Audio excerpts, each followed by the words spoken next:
So according to Go High Level, it's not possible to forward an unanswered call to an alternate phone number. And I searched around with this. I talked to the support. I tried different things. I went through to the ideas library, see if there's other people asking for it. There are other people asking for it.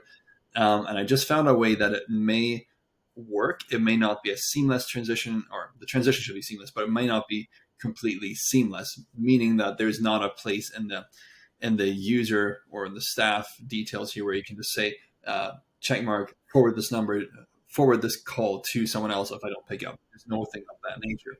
So what we have to do, there's a possibility for this, but it does require an extra phone number. So maybe I should explain the use case a little bit more first, and then I will go into the details of how I've set it up for those of you who are interested and don't want to waste time trying to figure it out. So the scenario would be that, say I got a call and I want the call to, if I missed the call, I want it to go to my AI assistant, answering service, or to a reception. Or maybe it's different. Maybe the scenario is that you have a receptionist and during lunchtime she won't be able to answer the call, so you just want to have AI and be able to pick it up. So whatever the use case is there, here's how we can set it up. Have your Twilio number, set up one of the Twilio numbers as the IVR trigger. Now you'll want to have this be a phone number that is specific to the user. Now there is a bit of you may need to have two phone numbers per user. One that would be directly connected in the staff, meaning that you might want to have this where you have it in the call voicemail settings that you have the Twilio numbers there.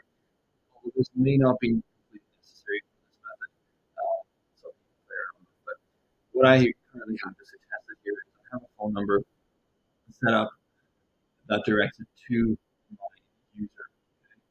So my user, this is my phone number, right?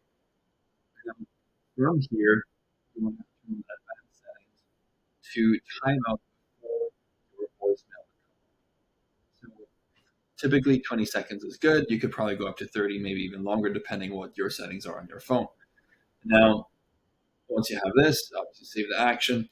And then I have an if-else tree here where I just want to make sure, is the call answered? Because if it is answered and once I hang up, I don't want Samantha, my AI assistant, to come on and chat. I just want her to come and answer the phone if it was a missed call. So now go ahead and hit call status. Call status in this case is not no answer for, is a call answered?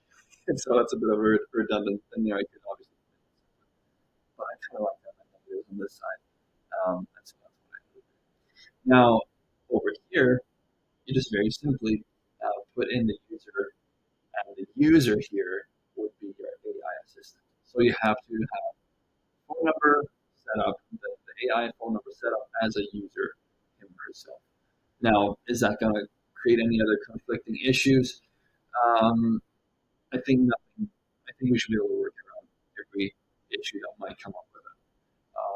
Meaning that if you have, certain notes being taken and dropped into the notes section or whatever it is, I don't think that there's any conflict there. I haven't really thought that through yet. But as far as a call goes, this seemed to work. So I hope this helps somebody out there, and have a great afternoon.